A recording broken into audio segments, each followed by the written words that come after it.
નમસ્કાર દર્શક મિત્રો, કોંગ્રેસના દિગ્ગજ નેતા અને કોંગ્રેસના રાષ્ટ્રીય અધ્યક્ષ મલ્લિકાર્જુન ખડગે જમ્મુ કાશ્મીરમાં પ્રચાર માટે ગયા હતા અને ત્યાં સ્ટેજ ઉપર સંબોધન કરતી વખતે એમની તબિયત અચાનક લથડી ગઈ અને એમને હોસ્પિટલમાં દાખલ કરવા પડ્યા છે.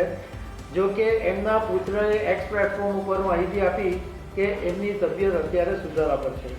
તો આના વિશે હું તમારી સાથે વાત કરીશ. મારું નામ રાજેશ શાહ છે અને તમે જોઈ રહ્યા છો ખબર છે .com.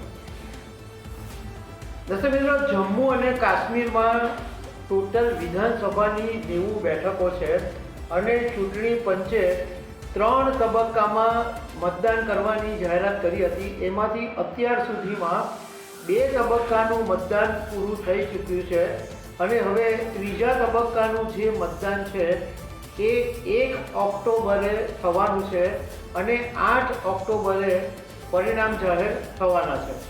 હવે અત્યારે ત્રીજા તબક્કાનું મતદાન 1 ઓક્ટોબર છે. એના માટે કોંગ્રેસના નેતા અને રાષ્ટ્રીય અધ્યક્ષ મલ્લિકાર્જુન ખડગે જમ્મુ કાશ્મીરના જસરોટા વિધાનસભા ક્ષેત્રમાં આવેલા બરનોટાની અંદર એક રેલીને સંબોધન કરવા માટે ગયા હતા. એમણે 2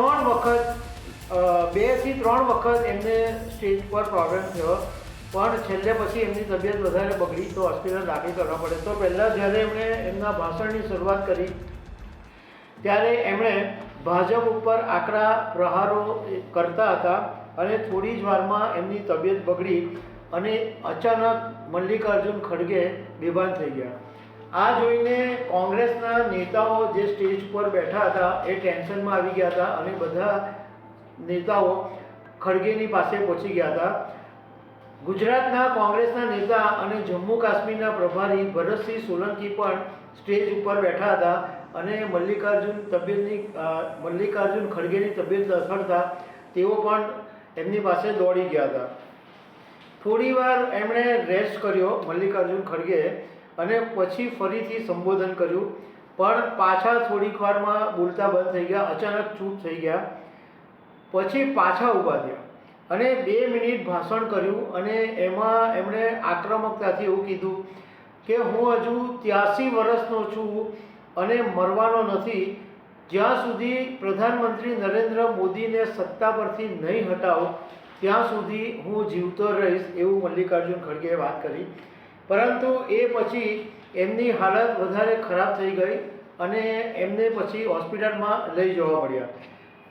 મલ્લિકાર્જુન ખડગેના પુત્ર અને કર્ણાટક સરકારના મંત્રી પ્રિયાંક ખડગેએ પોતાના એક્સ પ્લેટફોર્મ ઉપર માહિતી આપી કે મારા પિતા ભાષણ કરતી વખતે અસ્વસ્થ થયા હતા અને એમના શરીરમાં લોહીની ઉણપ ઊભી થવાને કારણે એમને હોસ્પિટલની અંદર દાખલ કરવા માટે ડૉક્ટરોએ કીધું હતું, પણ અત્યારે એમની તબિયત સુધારા ઉપર છે. તો દર્શક મિત્રો, આવી અનેક વાતો સાથે અમે તમને મળતા રહીશું. Thank you very much.